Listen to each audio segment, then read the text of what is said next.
नमस्कार, मैं अभिषेक कुमार पटना गर्दनी बाग से। आज वक्फ बोर्ड अमेंडमेंट बिल जो है सो उसका विरोध करने के लिए हजारों की संख्या में मुस्लिम भाई और 10 पार्टियां लगभग जो है सो समर्थन कर रही है इस धरना का, इस विरोध का। इस विरोध में जन सुराज पार्टी जो अभी नई नई उभर के आई है, नई नई पार्टी बनी है, उसके भी लोग हैं और प्रशांत किशोर को भी स्टेज पर देखा गया। तो जैसे ये जो बिल है जी, इसका समर्थन आप लोग क्यों कर रहे हैं? इस बिल का समर्थन नहीं, इसके खिलाफ हाँ, बिल के समर्थन में, विरोध में जो लोग खड़े हैं उनके समर्थन में क्यों? भाई जाहिर सी बात है, किसी कम्युनिटी का एक अधिकार छीना जा रहा है तो एक इंसानियत होती है कि उस अधिकार को हम रिस्टोर करें। जैसे भारत की अगर हम तारीख देखेंगे, इतिहास देखेंगे, यहाँ भी ऊंच नीच जात पात बहुत थी और इसमें दलितों का अधिकार छीना गया था। उस वक्त कई संप्रदाय के लोग बाहर से आए, अंग्रेज भी आए और उनके अधिकारों को दिया गया था। जैसे सती एक एग्जाम्पल है, अंग्रेज आए और इसको सती प्रथा को ख़त्म किया गया। तो जो अधिकार उनके हैं, उस अधिकार को अगर छीना जाएगा तो उस अधिकार के छीनने वाले से के विरोध में तो लोग को आना ही चाहिए। ये एक इंसानियत की बात होती है। क्या ये बिल जायज है? बिल्कुल जायज़ नहीं है। बिल्कुल आप समझ सकते हैं कितने लोग खड़े हैं इसके खिलाफ में। तो ये जायज़ बिल्कुल नहीं है कि आपके अधिकार, आपके बच्चों का हक कोई दूसरा भरण पोषण करना शुरू कर दे, बोले कि आप में सक्षमता नहीं है, आपके बच्चे आपके नहीं हो सकते।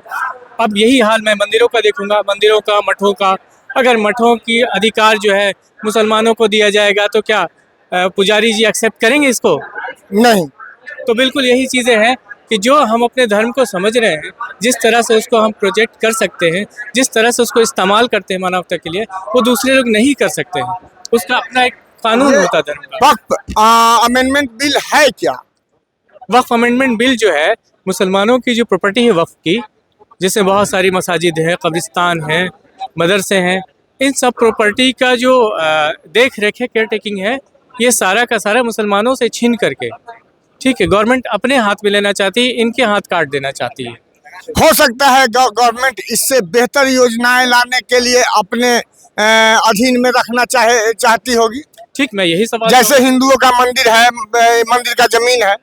जी ठीक है, मैं यही सवाल करूंगा कि हो सकता है मंदिर आपके सामने रखा, मंदिर की जो जिम्मेदारी है मुसलमानों को दे दी जाए, ठीक है, हो सकता है वो अच्छा करें। क्या पुजारी जी तैयार होंगे इसके लिए? वही सवाल यहाँ उठता है कि हो सकता है अच्छा हो जाए, लेकिन क्या इसको सही से कहा जा सकता है कि यकीन के तौर पे कहा जा सकता है? और जैसा मौजूदा सूरत हाल में देखा जा रहा है कि हमारी जो सरकार है अहंकार से भरी पड़ी है और किसी एक कंपनी को फ़ायदा पहुंचाना चाहती है।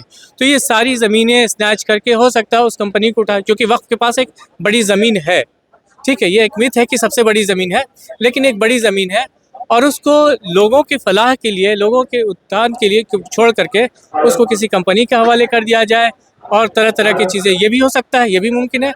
जो हम अभी सरकार की स्थिति देख रहे हैं कि सारी की सारी चीज़ें किसी पार्टिकुलर कंपनी के ही लिए की जा रही हैं। तो लोगों के रोज़गार के बारे में नहीं सोचा जा रहा है, लोगों के देश के विकास के बारे में नहीं सोच रहा। सरकार के पास बस यही मुद्दा है, तलाक है, वक्फ है, CA है, NRC है, यही सब मेन मुद्दा रह गया है।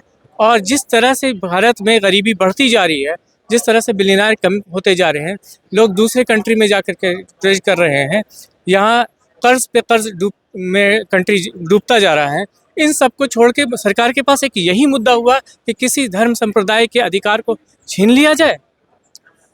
RJD के द्वारा भी यही कहा जा रहा है, समर्थन सहजोर है RJD का। क्या मुसलमान भाई आपको वोट सपोर्ट करने के लिए तैयार होंगे?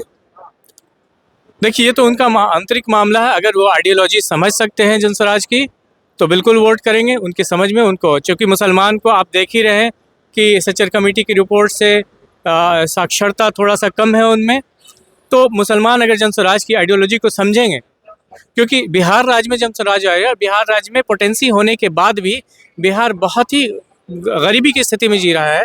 आप सीमांचल के रीजन में जाकर के देखेंगे, इतनी गरीबी है और सरकार की स्कीम्स नहीं पहुंच पाती है।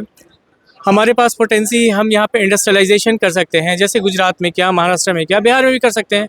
बिहार में लेबर है, स्किल्स हैं, सब कुछ है, लेकिन बिहार के लेबर जो है दूसरी जगह जाकर के ये रोज़गार उत्पन्न करते हैं, इस रोज़गार को बढ़ाते हैं। ये चीज़ें बिहार में करेंगे।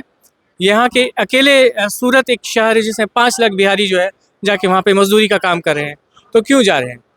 ये सारा सवाल तो होना चाहिए और इस आइडियोलॉजी को समझना चाहिए कि बिहार के विकास है, मुसलमानों का भी विकास होगा। और मुसलमानों की स्थिति जो है अभी बहुत बुरी है, ख़ास के बिहार में आप देख लें, आर्थिक रूप से, सामाजिक रूप से, शिक्षा के रूप में, ये सब में पिछड़ा है। तो इस पे काम करने की सबसे ज़्यादा ज़रूरत है और इसी आइडियोलॉजी को जनसुराज लेकर आई है। जी, इसी आइडियोलॉजी को लेकर के जनसुराज यहाँ आई है। देखते हैं कहाँ तक सही और कहाँ तक गलत। धन्यवाद।